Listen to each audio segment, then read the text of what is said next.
The following program may contain mature subject matter. Viewer discretion is advised.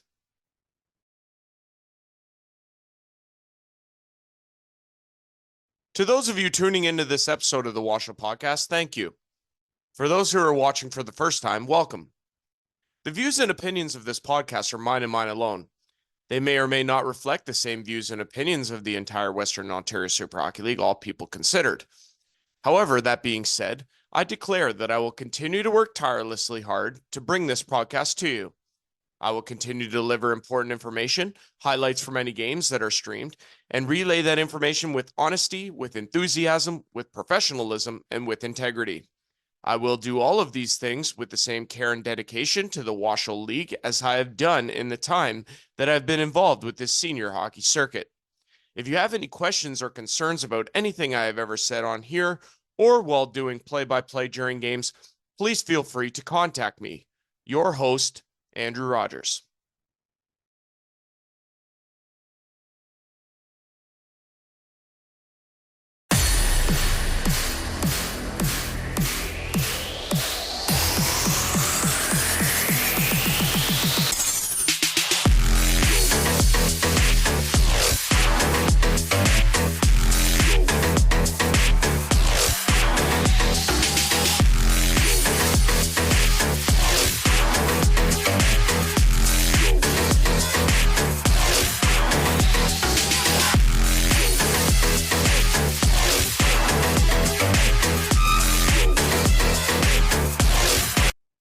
All right. Hello, everyone. Andrew Rogers here, the host of the WOSHL podcast. This is episode number 30, finals edition. I mean, next week could be the last WOSHL pod. I mean, it's hard to fathom that, but that could be where we're at. Then again, we could have another a last pod 2 weeks from now. So keep that all in mind. I'm Andrew Rogers, the host, and this is the WOSHL Hockey Podcast presented by VMS Sportswear and Apparel. They've sponsored every one of these podcasts this year, and definitely grateful for them and their contribution. Off the hop, it's with heavy condolences that we acknowledge here the passing of junior hockey player Craig Spence.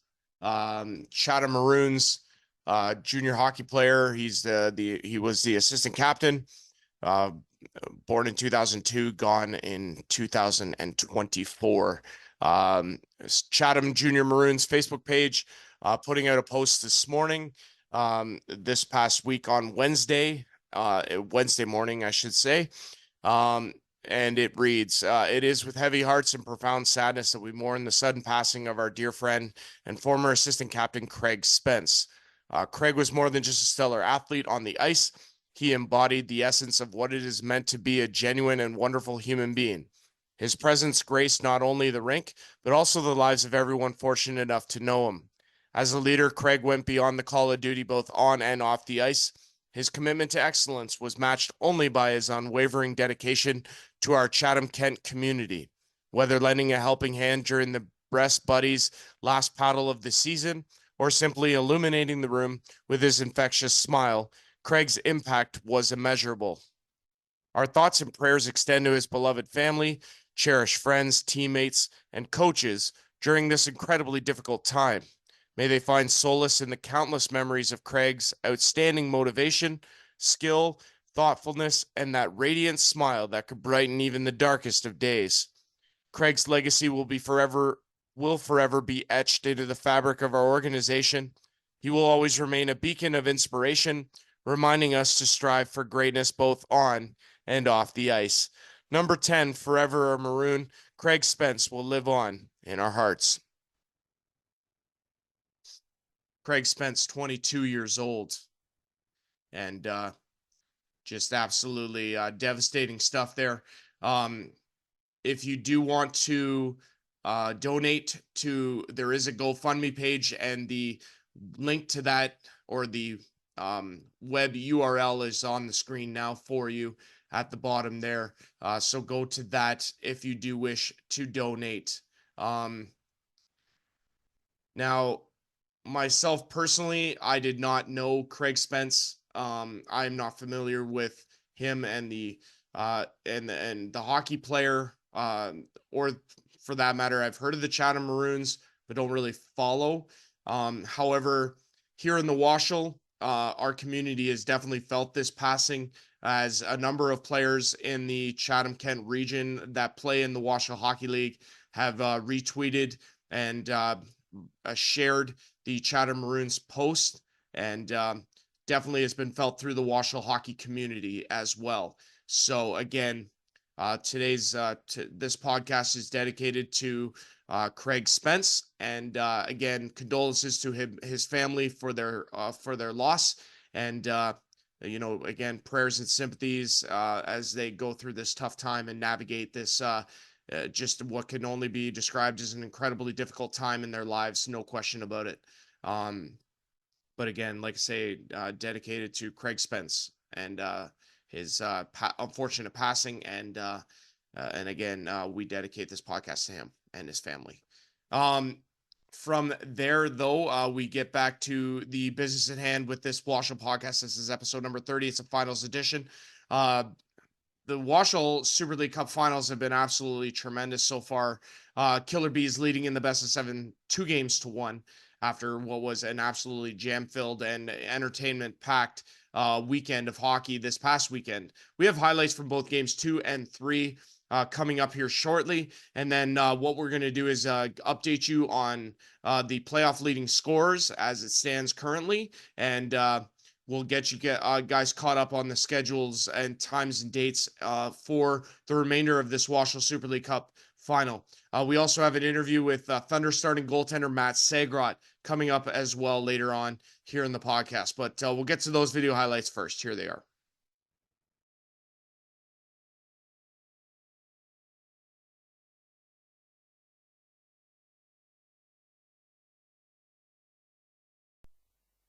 Yep, I am now currently unmuted as we're getting ready to drop the puck here.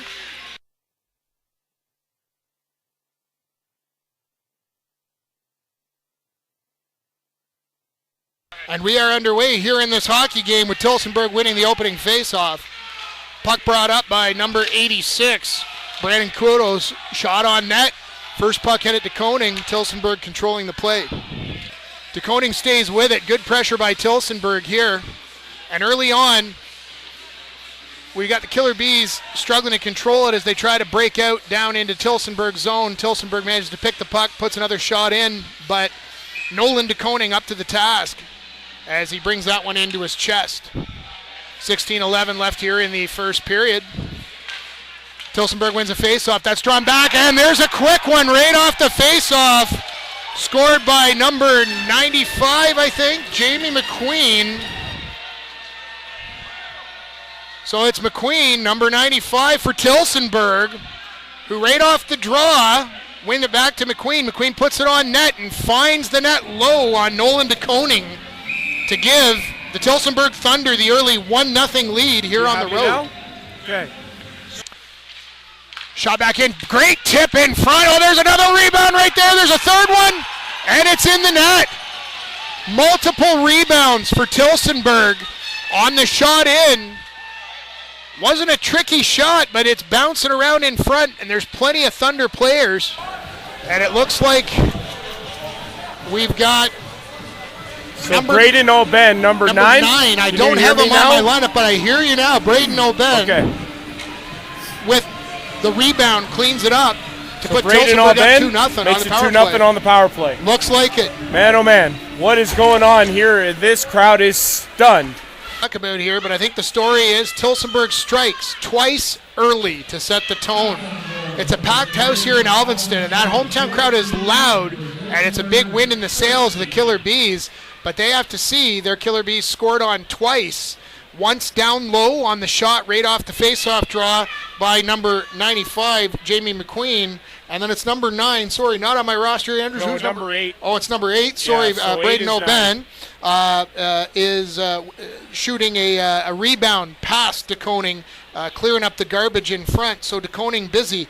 The Killer Bees with chances, but from further out. And I got to give credit here. While the goaltending's been good both ways, and obviously we got to credit the goal scorers for Tillsonburg, I think right now the heroes of period one were Tillsonburg's defensive players. They're just not allowing the big chance to those threats like Feasy, like McEwen and others.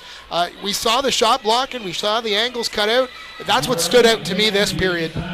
So Thunder have to be happy with their first. Alvinston, they have to go back to the drawing board after falling behind 2-0 after 20. We're here in Alvinston. Andrew Rogers, Joel Campbell, WOSHL Hockey presented by VMF Sportswear and Apparel. Game 2 of the WOSHL Super League Cup Final. Killer Bees with a 1-0 best-of-7 series lead. We'll be back after this. Stick around, everyone.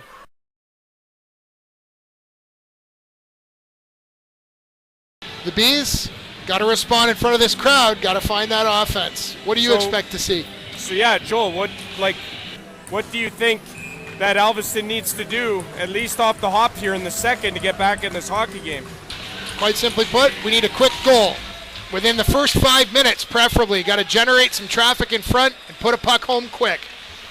Well, there you go. There you have it. And we're underway here in the second period. To the right-hand side of Zagrod. It's back to the line. Ty Johnson with a shot deflected. Good save by Zagrod. Rebound. That one doesn't reach the net. Here's another shot. That bounced into the middle. And Tillsonburg is going to get a chance to get this puck out, but they can't. Feasy with some pressure. Trying to get it to the middle. Had Lamoureux, but he couldn't get it to him. Good pressure here, forechecking-wise, for Alvinston. I like the response from the Bees here. They're trying to create some pressure. Penalty. Centering, score! There it is! How has he left that wide open, Joel? It's 2-1 Thunder! There's what the Bees were looking for, a quick one in the first 5. We're a minute 7 in. Some opportunities here being coughed up inside the zone. Centering pass. Sheldon Thompson trying to get this puck out, but can't. Into the middle. Nobody home for Alvinston. Picked up by Kudo. He'll play it ahead. Baker. In across the line. He still has the puck. Shoots. Just missed on the blocker side. Rebound. Sheldon Thompson played it toward the net and went wide. Thompson picks up there's a giveaway. Puck. Sorry. There's a giveaway. Sorry. All good. Into the corner. Alvinston's going to pick it up and play it ahead. 13 minutes to go here in the second. 3-on-2 for Alvinston. Feasy gets it. Shoots. Scores! There it is! A 3-on-2 work to perfection. And Feasy's got 2. And we're back at even here in Alvinston. That's what you had to do.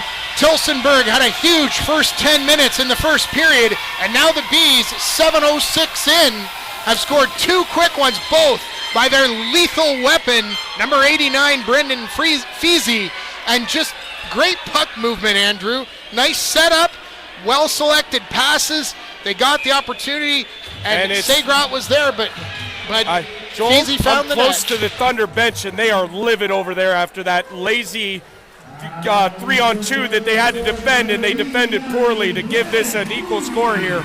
A gap there, but 34 big seconds here. Alvinston needs to get this puck and get it down the ice quick. So after Alvinston pulls even, they've taken a couple penalties here, and they face a 5-on-3. Here's a blast. McQueen fanned on it. It's into the corner. It's a big Kudo block has right it there. now. Number 86 of Tillsonburg. Back to the line to McQueen. McQueen down low. No shot yet. Ben has it. He'll switch spots. Shoots. Scores! I don't know, man. Thompson. It redirects off of his body. Pass a helpless to Koning. What's he supposed to do in that situation? I mean, there's And not it's much to 3-2 do. Thunder. The part that concerns me is there was a stick up for sure in front of that net. I'm guessing since it wasn't called by the refs, it didn't touch the puck. But I think that's what's being talked about a little bit here. There was a stick up in front of that goaltender. And DeKoning didn't have a chance. He played that as best he could. Taking a little too much time, gets enough time for Tillsonburg to get their blockers in place. But here we go, another power play for Alvinston with 5 to go in the second. Under 5 to play here in the second period. Thunder lead it 3-2. Alvinston power play. Sprovero leaves for McEwen. McEwen to Perry, shoots! Off a body, they score! There it is! Deflection in front! I don't know who it hit. I think it was Aiden Pruder. On the Killer Bees. I think Pruder got a piece of it, whether he was the very last person to touch it. Perry I'm leads not the sure. celebration line. Might Is it have hit a Perry? Thunder stick in front. But either way, it's in the back of the net, and we have a 3-3 game here in Alveston. Well, I wasn't sure whether Pruder got a piece of it or not. Perry leading the goal line, so I guess it's Perry. But we were just literally saying, right, the stick game is so dangerous, and it happened. It was a clear one. It didn't take the Bees long right there. A stick and wide. Ty Johnson got a stick on that. McQueen with a wicked shot there, and it just went wide. Barletta down low to Rebry. Back to Barletta. He's got it at the line. Over across, he gives it away almost. Oh, that was almost a golden chance for McEwen. Just took one last hop, didn't it? It did. Puck hopping a bit. Shot scores! Wow! Speaking of hopping pucks, oh my goodness. See that deflection? What a deflection. Mitch Fitzmaurice right in front of the Jamie McQueen shot with the deflection past the coating. Thunder capitalize on their power play opportunity. They go up 4-3. So that puck is already moving. It's already hopping as it hits his stick, and then the tip is absolutely perfect. His penalty kills, huge game changers. In a matter of seconds, Bees tie it up, and Tilsonburg get it right back. Who knows what else will happen with 3:40 to go here in the second. Here's Baker to the net, scores! Oh, no. Did you see that? Outstanding what an goal. individual effort from Kyle Baker. And the Thunder score twice in a matter of seconds here, and they take a 2-goal lead. Joel, unbelievable stuff. Baker offensively, beautiful play for the Bees. That's just an absolutely egregious defensive play. How you leave him wide open, how he makes that move that close into your goalie, that can't happen. You got to hold this. One thing we mentioned about the Bees in their first 2 home games in the Stratford series is they struggled to hold a lead.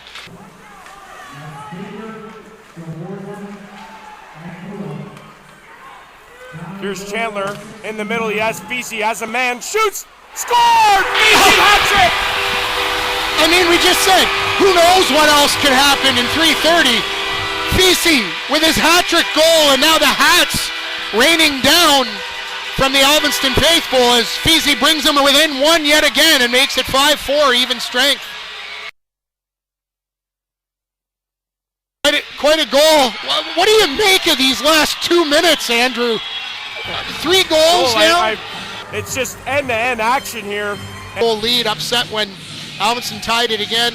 Upset with momentum here, so we'll see what happens, but we're going to the intermission. There you go. So after 40 minutes of play here in Alveston at the Hive, the Thunder lead the Alveston Killer Bees 5-4. What was a very entertaining second period, goals galore. And, man, I guess, what are you expecting in the third period, Joel?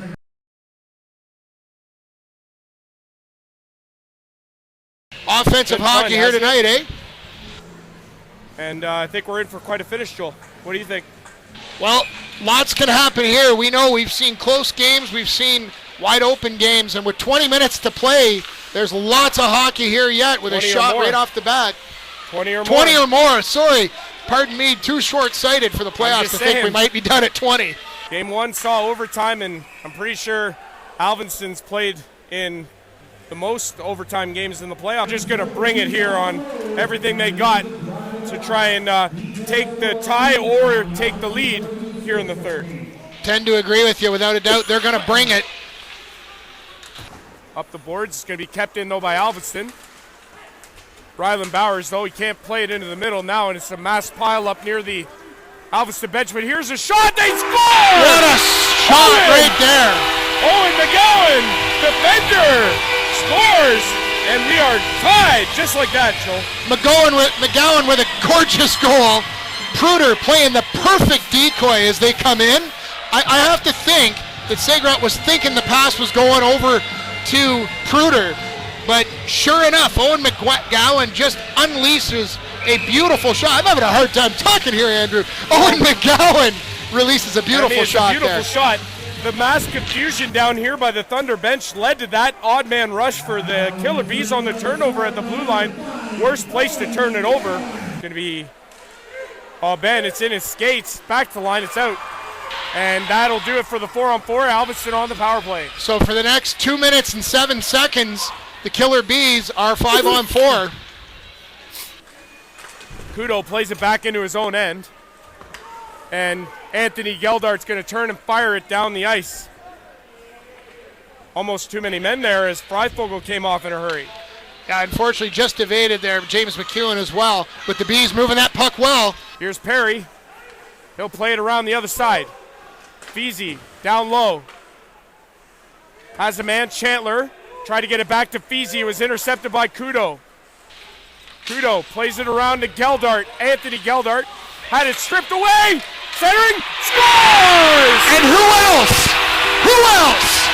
Brennan Feezy, goal number 4 on a perfect setup across the front of the goal mouth. That's 4 for Feezy. 6-5, Alvinson.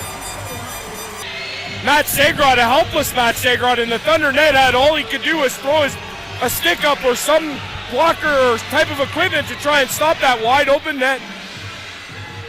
And the puck intercepted right there by the Killer Bees. A perfect setup to Brennan Feezy.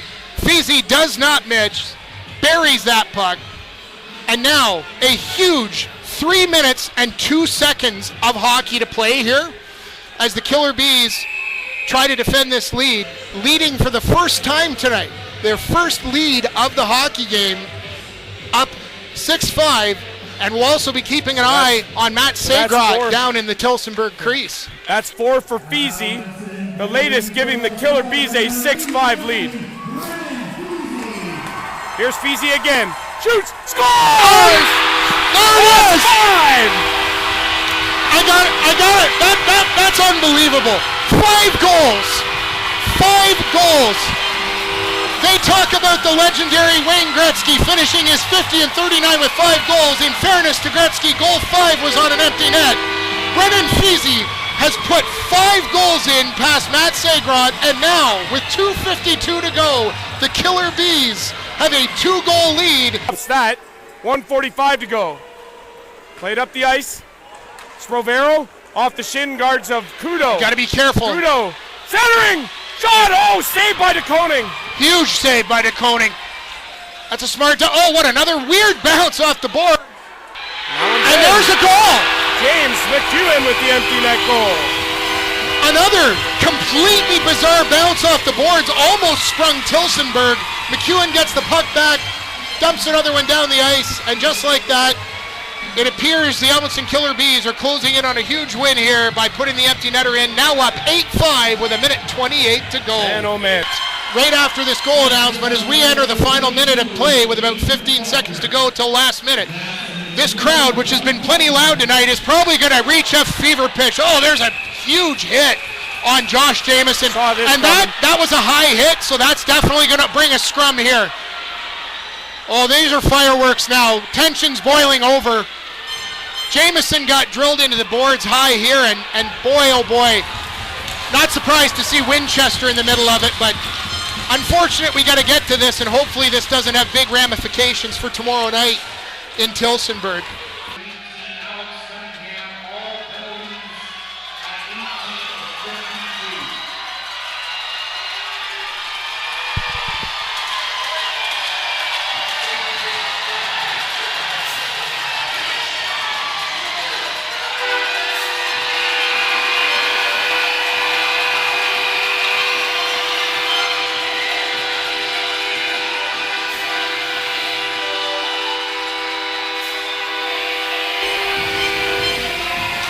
Ladies and gentlemen, that will do it here at Alvinson.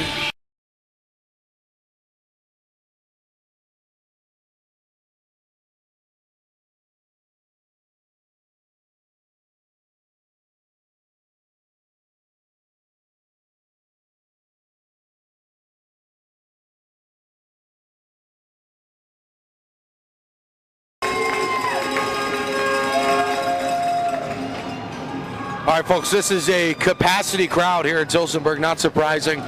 As mentioned in Game 1 and Game 2, two of the best fan bases in the Western Ontario Super Hockey League, so you obviously had to expect that if these two met in the championship, that they would pack these barns. So, starting in net for Alvinston, number 35, Nolan DeKoning. He started all but one game in this WOSHL playoff run for the Killer Bees. The one game he didn't start was game 1 overtime loss to Stratford, a game in which Mateo Lalama got the nod. For the Thunder, number 35, Matt Sagrot, the workhorse here in the postseason, he got the start once again tonight, despite obviously the 8-5 score last night. Sags and the team looking to bounce back, and they're running out of time to do so. Alveston with a 2-0 lead. Officials are ready, teams are ready. Time for the puck drop at center ice, and we are underway here at Tillsonburg Memorial Arena. McQueen wrestles over his man. Sorry, that was Barletta, and McGuffin's going to spot Whalen. Whalen fires wide. There's McGuffin. Oh, and a great back check that time by Spavero. Saved a goal. Whalen behind the cage, now in the corner. Spins in the middle. Roberts, quick shot, just wide. Now goes down the corner where Abraham activates, puts it down for McGuffin. He spins in front, shot, score! Andrew Whalen strikes early. The Thunder, less than 1 minute in, have the 1-0 lead. The ever so important first goal belongs to Andrew Whalen. McEwen spins back. Hutchison stick knocked out of his hand that time, but no harm, no foul, I suppose. Sent up, here's Perry. Perry fires a pass up. Working wide on Brzezinski, right to the net, and they score. Huge hit. Not sure who that was. That was 17, I believe. Ty Johnson scoring for Alveston. He got laid out there, but he made the play, and he buried it, and we're tied.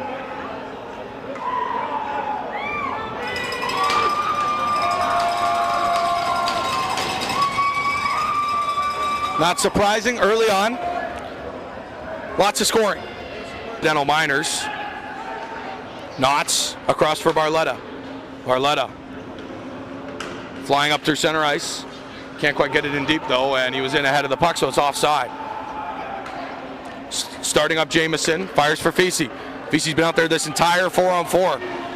He's taken down that time, no penalty. And to the dismay of Bees Nation here tonight, or Bees Mafia, excuse me. Here's Kudo the other way. Kudo stops up. Kudo cuts in. Waits, shoots. Score! Brandon Kudo! Coots, there it is! Brandon Kudo gives the Thunder the 2-1 lead.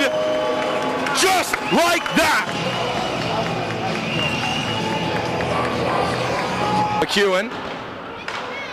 It's put up the wall.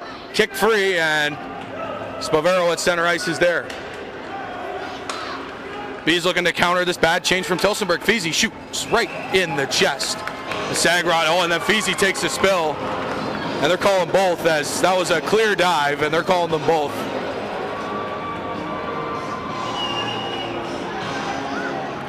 That was one of the most egregious dives I've seen in a long time.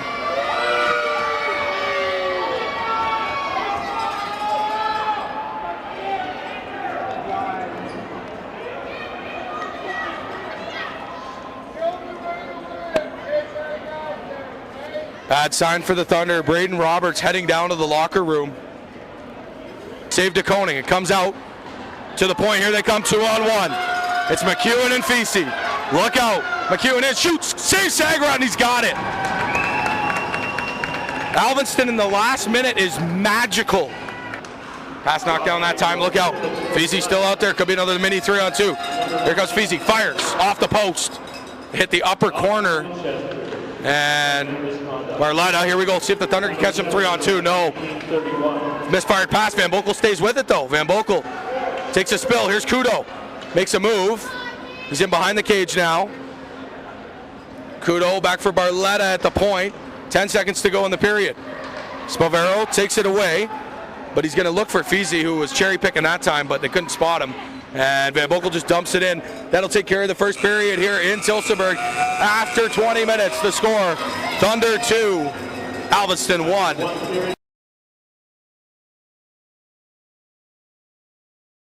The whole point is keep your eyes focused on this game, ladies and gents. Tune in, send a link to your friends. This is going to be a great final 40 minutes of this contest. So we play 4-on-4 for 31 seconds to open this period, and then we'll jump to 5-on-5. Alveston controlled the majority of the pace of play in that first period with a couple power plays. Matt Sagrot stood tall. Thunder getting 2 goals on just 12 shots on Nolan DeConing. Message is the same for both teams. Put pucks on net and keep that intensity level up. Off to the right of the netminder, Matt Sagrot.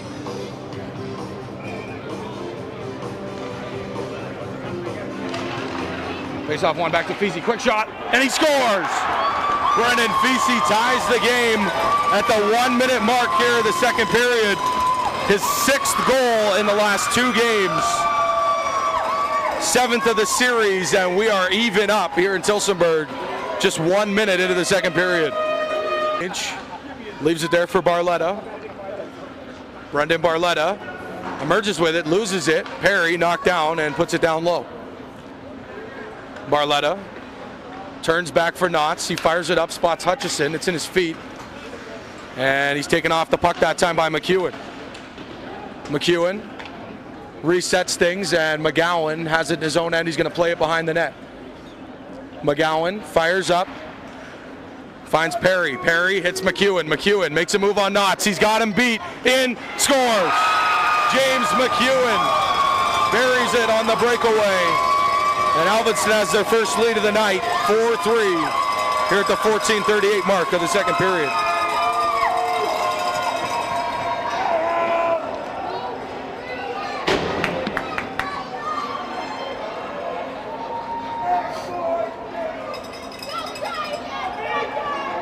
Mitch Fitzmaurice will be on it first. He fires it across out of everybody's reach, and McGee takes it at center ice. McGee, high in the air. We approach the 10-minute mark here of the second period. There's Brandon Kudo. Kudo, Fitzmaurice, across Forsyth, in front, loose, Kudo, score! Brandon Kudo! There it is! ×2! His second of the night, ties it up. 10:02 to play, and we're back to even keel here in Tillsonburg.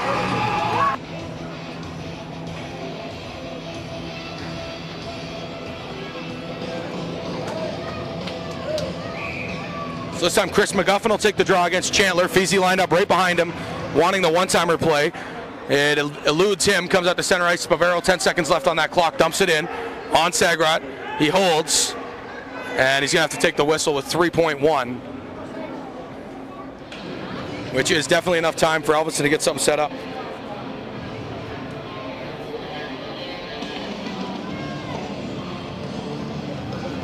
Don't go away, folks. 3 seconds. Anything can happen. And Barletta is just going to take this puck behind his own net.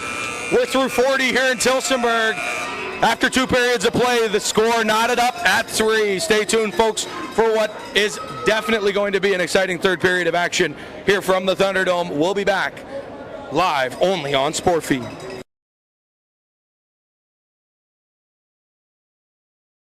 For a reason. And Kyle Baker as well, who was in the lineup last night, unavailable tonight due to injury. McGuffin, McQueen, Whalen, Pruder, McEwen, Bowers. Here we go, third period, 20 minutes. Puck hoisted in on DeConing, and he just holds it there. So we'll get our first face-off at the 19:53 mark here of the third period. And it's won by the Thunder. Barletta spots Fitzmaurice. He gets Forsyth, Austin Forsyth in. Working on McGowan, 2 junior B stars. Working on each other here in the WOSHL. Forsyth across, Kudo in, score! Brandon Kudo! Coots, there it is! The hat trick! Thunder take the 4-3 lead. Brandon Kudo!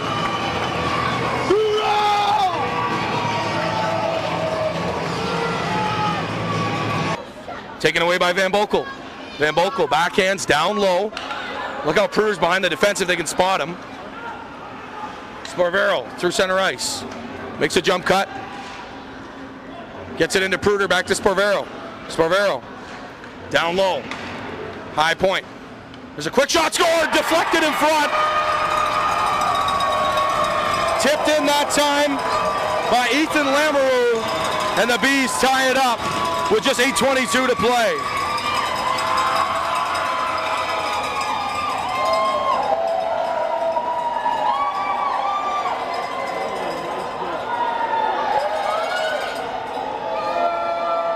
And all the way down.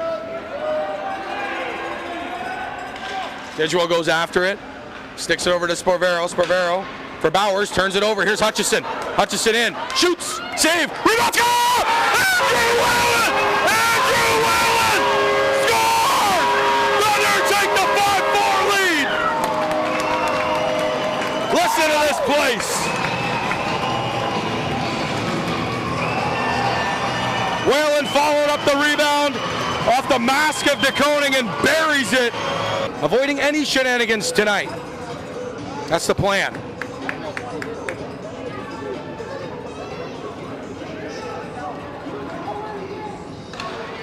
Face-off tied up. It gets back to Van Boekel. Van Boekel up the wall out of everybody's reach. Fitzmaurice sends it down the ice off a leg. 10 seconds.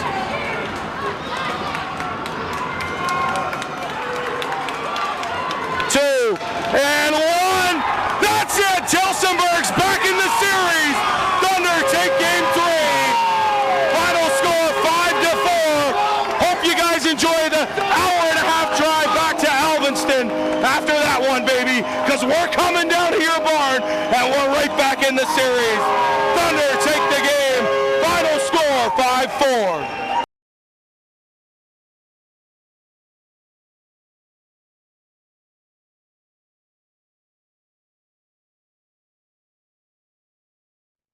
Yeah, guys. So as you guys can see, the Alvinston Killer Bees leading the Tillsonburg Thunder 2-1 in this best of 7 Super League Cup final. It's just been an absolutely tremendous 3 games so far. Had a little bit of everything, in the Thunder with a big gutsy game 3 win are right back in it. As you guys can see, playoff leading scorers for both teams and records for the goaltenders. Nolan DeConing 9-3, Matt Segroff 5-4. Brennan Thiese 40 points, leading all Alvinston Killer Bees scores. He's being closely chased, though, by his teammate James McEwen with 38. Jacob Chandler up to 20. Franco Sparvero with 19. Aiden Pruder with 13, rounding out the top 5. As you guys can see, though, 1, 2, 3, 4, 5, 6, 7, 8, 9 in double figures for the Killer Bees in this year's 2024 WOSHL playoffs. Over on the Tillsonburg side of things, Brandon Kudo with a hat trick is up to 14 points. Mitch Fitzmaurice with 13. Captain Mike Rebry with 11. Brendan Barletta with 10. And Braden Roberts with 9. Ultimately, though, he left game number 3 about 10 minutes into the first period, and his status for the rest of the series is questionable at this point. The final graphic we'll show you before we get to our interview here is our playoff leading scoreboard, or leading scorers update, excuse me. Brendan Thiese 40, James McEwen 38, Jacob Chandler 20, Franco Sparvero 19, Ray Robbins 17, Brulot 15, Brandon Kudo into the top 10 with 14, Cameron Stokes with 14, Dylan Dedemy 13, Mitch Fitzmaurice into the top 10 with 13 as well, as we play on in this WOSHL Super League Cup final. Once again, just been absolutely tremendous hockey. Want to thank Joel Campbell and want to thank Trey Hamilton. Joel Campbell, great commentator for the Alvinston Killer Bees. We were hoping to have him on this week's edition of the podcast, but it didn't work out. I apologize for that. But he will be on the call with me in game number 4 in Alvinston this upcoming Friday night at 8 o'clock. And just been a delight to do games with him and have him on this podcast, and he's going to do great things. He's going to be a great ambassador for this league. I want to thank Trey Hamilton. Trey Hamilton is a delight, and he is just an absolute ambassador of this league as well. And the WOSHL is lucky to have him. At the end of the day, I saw a lot of hate that he received for his call in game number 3. Absolutely uncalled for. Trey Hamilton is a professional. He does his job wonderfully. And like I said, WOSHL is absolutely lucky to have him. And he does a tremendous job. He does his job professionally. He does his job well. He represents the Tillsonburg Thunder well. Remember, he's employed by the Tillsonburg Thunder. It's a Tillsonburg Thunder broadcast. So naturally, he's going to favor, the feed is going to favor the Thunder. This isn't the billion-dollar conglomerate that is the National Hockey League. You don't have an option to choose either an Alvinston feed or a Tillsonburg feed, or a Tillsonburg feed, excuse me. So we're giving you the best that we could possibly give you. And we, by we, meaning the WOSHL Hockey League and Sportfy, by streaming these games for you to watch from the comfort of your own home. And I'm not going to apologize for Trey favoring the Tilsonburg Thunder. I'm not going to apologize for Joel Campbell favoring the Alveston Killer Bees. That is who they are employed by, and they are doing their job to perfection. They are absolutely wonderful at their craft, and the WOSHL is lucky to have them. Okay? That's it. At the end of the day, they are doing a wonderful job, selfless job, and they are doing and they are absolutely phenomenal at what they do. And they don't deserve the hate. They don't. They absolutely don't deserve the hate and all the BS that they have to endure for calling games and doing something that they love to do. And that's the last thing I'm going to say on that. All right. Without further ado, our interview on this week's edition of the WOSHL podcast is number 35, Matt Segrot, starting goaltender of the Tilsonburg Thunder. Enjoy. All right, everyone. Very pleased to welcome in at this time, starting goaltender for the Tilsonburg Thunder, number 35, Matt Segrot. Matt, great to have you back on, pal, and appreciate you coming back on and doing this. Thanks, Raji. Appreciate you having me again. Always a pleasure. Absolutely. Man, what a series it's been. Obviously, this series, I think, has had a bit of everything. Again, you mentioned it, not an ideal start in the series for the Thunder. Got some work to do left here. Just what were your thoughts from this previous weekend, games 2 and 3? Yeah, I mean, we came into Alveston a little hostile environment, and I think the key takeaway from that is we just can't get into a track meet with them. They're a team with a pretty potent offense, and that's not really our game plan to trade for chances back and forth. So we started out 2-0 in the first period. We were playing our game, and that's the way it was. And then, we kind of let that slip away, and then we started playing their game plan. And run and gun was the name of the game after that, and didn't help us out very much. Right. Then you go back to Saturday in Tilsonburg, and it not really a low scoring game, but it wasn't really like the high pace trade chances back and forth like the Friday game was, and it was a little more geared to the way we play. And luckily we came out victorious in that one. Yeah, absolutely. I mean, and a gutsy win on home ice, one that you absolutely needed, and you responded as such. Brandon Kudo with the hat trick, Andrew Whalen with a pair. Obviously, for Whalen, that's a big response game. He was obviously visibly frustrated many, many times on Friday after breaking a stick too. We saw that. And, again, he's just an emotional guy, so that makes sense. I want to go back to 2. So Brendan Feasy of Alveston, right? Guy's just unreal. He seems to score from everywhere. You're the goaltender on the other side of this thing. Can you shed some light here? Because it's remarkable what he's doing. Well, for one, that guy's got a shot that's elite level. Very few guys in the league that can shoot like that. Off the top of my head, it's Dynamy and Feasy. Those guys got shots that can beat goalies, right? And a lot of his goals come on rushes too, right? So that's where kind of, as a defensive system, we got to do a little bit better of a job of eliminating those chances and being aware of where he's on the ice, because he's very sneaky. He sneaks. He blows the zone pretty well and sneaks past the D. And if you're not paying attention, you can get caught. So, he's just one of those guys that's got an elite shot, and you can't let him get too many chances. He's elite. Yeah, no, and I like I say, I definitely can understand that. I think it's a fascinating question to be able to ask the goalie on the other side of it, like what his mindset is, like what's going through your head when he's about to shoot. Like, do you really not know? Like, I mean, it's just fascinating stuff, really. Yeah, no, he's got some definite talent in that as a hockey player for sure. And like, did you notice something different that your team did from game 2 to game 3? Was there something that shifted to allow you guys to come out with a victory in game 3 as opposed to game 2? Well, that's part of what I mentioned before. It's part of what we kind of were more aware of, odd man rushes, and we're a good team when we possess the puck and we keep the puck in their zone and don't get caught too many guys deep where it's odd man the other way. So it's knowing that guys like Feasy and McEwen are on the ice. You got to pull back a little bit and give them a little bit of respect, right? So We eliminated a lot of those odd man rushes. They still scored 2 odd man rushes where McEwen beat our D. The first goal was an odd man rush as well. So we still got a little bit of cleaning up to do, but for the most part, we eliminated odd man rushes, and that's huge for us. Absolutely. Discipline is obviously very important, and it's been kind of a highlight of this series. Obviously endless parades to the penalty box isn't going to help either team. Teams No. lethal on shorthanded and power plays. I think that's a big key to look for in games 4 and 5 coming up this weekend. Absolutely. And I mean, like you just nailed it though. Like you can't be too comfortable in the power play because both teams are good on shorthanded too, right? So like it's not like you got a power play and it's a time to relax. Both teams, because we're both teams have potent shorthanded opportunities, right? So it's taking advantage of any opportunity you can get, right? And like I said last series, it was a game of inches, and here we are. We got 2 1-goal games, and the second game. I wouldn't call it a 3-goal game, but No.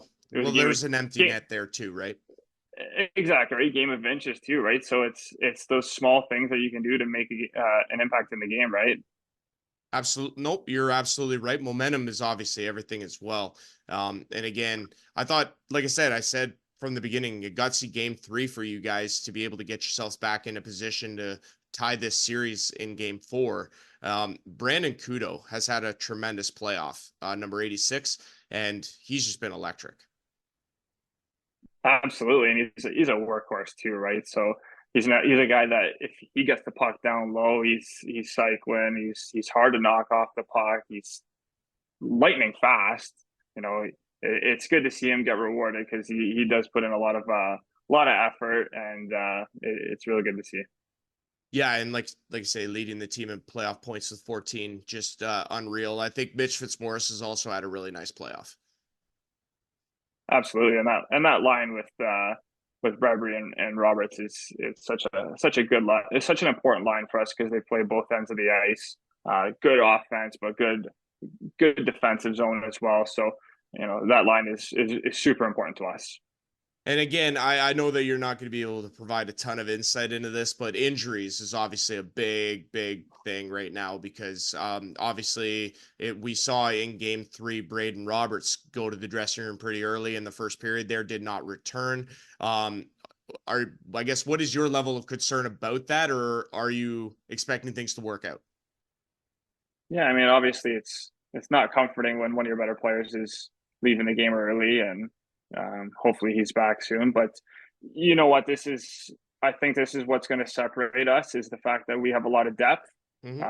So a guy like that can go out, and if he's not available, we have the next guy ready to go in line, who can absolutely jump in. I would say we have 5.5 good lines of hockey players on our team. So. Yeah. Anytime that spot needs to be filled, we have guys that can jump in and play a big role. So, not ideal situation to see your players get hurt, but I think depth is where we can be effective. Yeah, like I say, this time of year, obviously, from the stress on the season and the time of year it is, so it's a lot of hockey you guys have played this year, and obviously those are going to catch up at this time of year as well. Yeah. I want to ask you about your relationship with Jesse Raymond, the backup. In the past, we've seen you guys flip flop. You've kind of snagged the net and really run with it. But I've known Jesse for a really long time, and I know how great of a guy he is. What's your relationship with him, and how much do you guys work off of each other to be successful in the Tillsonburg net? Yeah, Razor and I have a great relationship.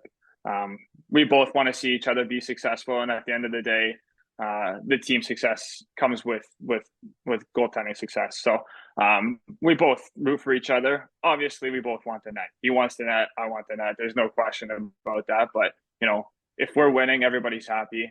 Right. So we're whoever's in net, we're definitely rooting for each other.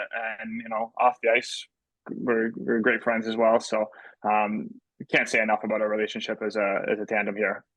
Yeah, I like to say just phenomenal guy on and off the ice, and just want to give him a little bit of a shout out there for that. So last one I'll pose to you here. again, game 4, hostile environment in Alvinston, it will be rocking again. You can guarantee.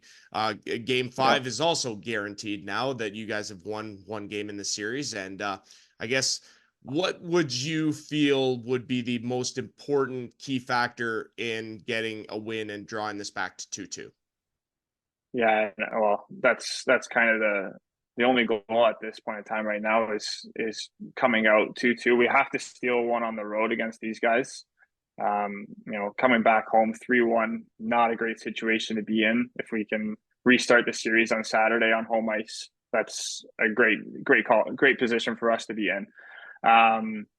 So it's sticking to our game plan and not getting into that run and gun that we got into last Friday. And like you mentioned earlier, momentum. We didn't really hold momentum when we scored 5 goals. Most times if you score 5 goals, you should win the game.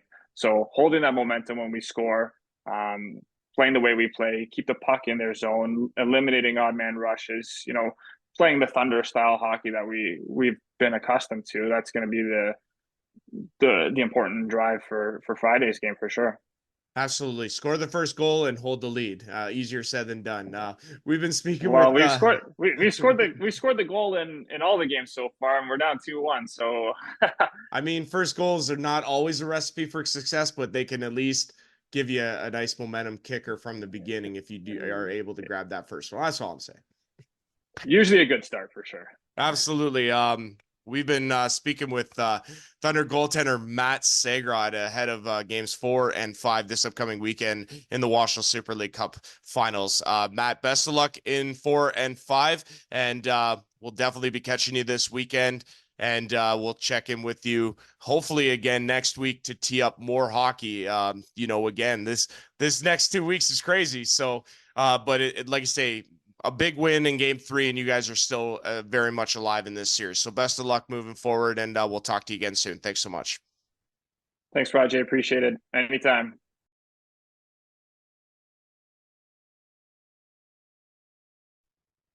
All right, folks. Once again, want to thank Matt Segroff for coming onto the podcast this week and chatting with me. Always a delight. Just a great friend of the podcast, and just a great friend of mine, and I really appreciate him doing this in the midst of what is an incredible series so far through 3 games.